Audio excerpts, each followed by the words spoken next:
Nashville. They're not only in Nashville now, but that was where it all began. They've grown to Dallas and other markets also, Zach, or is it Nashville and Dallas for now? No, we're expanding. We've got Kansas City. We cover the Chiefs, internet-based. We're looking at Chicago and a couple other ones. So it's rocking and rolling. But our main hub is here in Nashville, and Dallas is skyrocketing because of the Cowboys' success. Yeah, very happy for you guys. I know there have been a lot of hours that have gone into the growth, and good to see good people doing well. Titans doing well also. There are a lot of people that, I don't know, were ready to jump off the cliff, but you were like, the reaction when Derrick Henry went down was like, oh, no, you got to be kidding me. This is the guy that's the best running back in the NFL, and yet the Titans have kept winning. And now it looks like he's going to be back as well. Kind of give us the latest and what yesterday's news of being designated for practice actually means. Yeah, well, it's a good sign. So he fractured a bone in his foot, basically the Jones fracture, which is on the outside of the foot. And the surgery, the recovery time is usually 6 to 10 weeks. He's right near that 10-week mark. And he returned to practice for the first time yesterday. He was running, he was cutting, he was doing individual drills, and he looked like the Derrick Henry of old.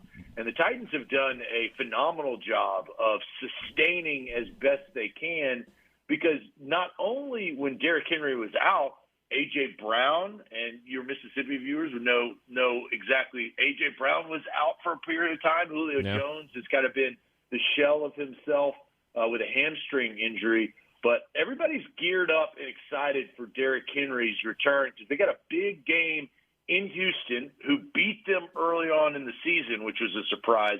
So if they can knock out the 4-12 Houston Texans, they could be the number one seed in the AFC with Derrick Henry's return.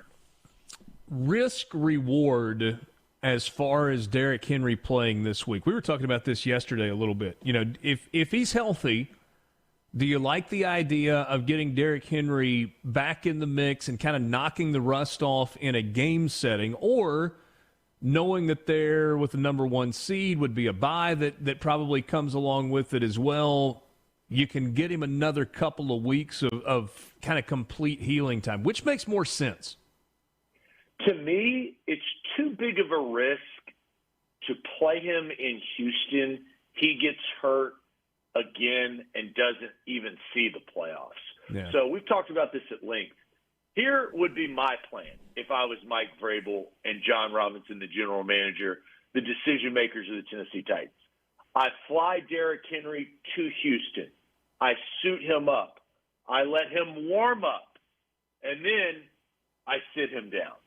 But at least give him the warm-up aspect of it, make him feel a part of the team, maybe fool the Texans into thinking that he's going to play, but don't give him a snap. And if you do win, in which you should win, you give him that extra week. I value rest when it comes to healing a broken bone. And look, Derrick Henry is chomping at the bit. Whatever team they play in the playoffs, I think number 22, the best running back in the NFL, will be ready to play. Do you think Vrabel, head coach, and GM are solely making this decision, or do you think Derrick Henry carries enough weight that he is involved in the decision-making process as to whether or not he plays this week? That's a really good question, because I wouldn't be surprised if Henry, he's always chomping at the bit to get out there. I mean, he's a gamer. He's a team-first guy. He's everything that you want in a player. He is the opposite of what Antonio Brown represents, right? So I think he would probably try to jockey to play, but Mike Vrabel, he is the decision maker. I've been around Vrabel for the last several years, being a Titans head coach. He calls the shots, and even with Derrick Henry, he's probably told them, and probably has already made the decision. Like, look, man, you're not going to play if that is the case. So I do think that Mike Vrabel, he's just that type of person and that type of coach to have the final decision. So take me down the Vrabel road a little longer. Obviously, a great player. Decorated in college, decorated in the NFL, plays with the Patriots, kind of learns at the feet of Bill Belichick as a player. I'm sure he's soaking up some of that along the way. What is it, though, that has allowed him to make the transition from player to coach and do it so well? Because he's a really bright guy. I mean, we're not talking about meathead coach that's like, oh, let me go coach football.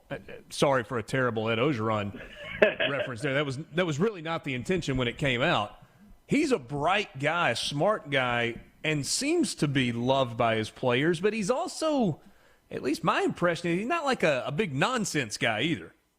No, well, I think the origin of Bill Belichick, it's his principles. His principles are Patriot-based. Do your job, right? That was a huge part of the Patriots dynasty, and that is each individual. That demands respect, and if everybody does their job, then the job gets done. But he also is a player's coach. He loves to actual coach. You know, you've seen those clips, and we've seen it live here in Nashville. He'll put the pads on, and he'll go up against a Jeffrey Simmons in practice. He doesn't mind doing that. He likes that. He'll go up against a Bud Dupree. He seeks that out. And so that demands respect, but at the same time, he's no nonsense, right? He thinks, you know, he's better with the media than Bill Belichick is, but he also he's moody. Some days he comes in there and he doesn't want to talk, and he'll snap back. So, you know, I think he's had success because you got to remember, not many head coaches take over a playoff caliber team. He did. The Titans were a playoff team when he was head coach. Mike Mularkey was the previous head coach. So he's sustained. But his big decision was he had to figure out, we need to get rid of Marcus Mariota. He was not the franchise quarterback. They replaced him with Ryan Tannehill. They built around Derrick Henry. They just traded for Julio Jones. And they've redone their defense this past offseason. So he demands respect, and I think he's kind of come into his own. If they get the number one seed, it's all kind of coming to a climax. He has NFL head coaching experience. Now, 3 years on 4, he's been to an AFC championship game. He's won in the playoffs. He's lost in the playoffs. This is kind of his shining moment possibly this year to see if he can get his team over the hump. Do you ever look at Ryan Tannehill and go, this guy was a wide receiver for a while at Texas A&M. And now he's a really, really good NFL quarterback who's been a starter in the league for over a decade. How did we get here? I think what I see from Ryan Tannehill is he's very under control. And if you're a sports fan, you're a football fan, and you look at the quarterback position, really good quarterbacks stay under control. He doesn't get too high. He doesn't get too low. He has respect of his teammates, but he doesn't have the talent of a Tom Brady or an Aaron Rodgers or a Lamar Jackson. But he kind of has a little bit of everything. He's accurate when he has time to throw. He can roll out and run away from guys and get a third down, you know, and get a first down out of a third down like Russell Wilson. So I think he obviously benefits from the players around him. Every quarterback's going to benefit from having Derrick Henry in the backfield, but he's taken advantage of that. And he has better weapons in Tennessee than he did in Miami. He's a part of a better organization in Tennessee than Miami was. But he's got to prove it. Playoff Tannehill, that's what will define who he is as an NFL quarterback. And he's got a big opportunity this year to show the world that, look, he did a great job with Henry out. Henry's back in. The quarterback takes you to the Super Bowl. We'll find out if he can. Road to the Super Bowl go through Kansas City? I mean, is that when you look at it, you go, okay, that if they're going to get there, it's going to be because they beat Kansas City to get there? Yeah, we talked on AtoZ Sports when the Chiefs were 3-4. You got to remember this before they reeled off their win streak. I know It just ended against the Bengals. The Titans were the number one seed at that point, and we did a segment on our show. Who was the biggest threat to the Titans? I said when the Kansas City Chiefs were 3-4, I was like, Mahomes, they're going to figure this out. They got Andy Reid, they got Mahomes, their defense will get, and they have. I think you're absolutely right. Now, it may go through Nashville physically in the location because they may have home field advantage, but it's going to be the Chiefs. They're the best team in the AFC, regardless of seeding. Patrick Mahomes is the best quarterback in the AFC. They're the defending AFC champions. They've been to back-to-back Super Bowls.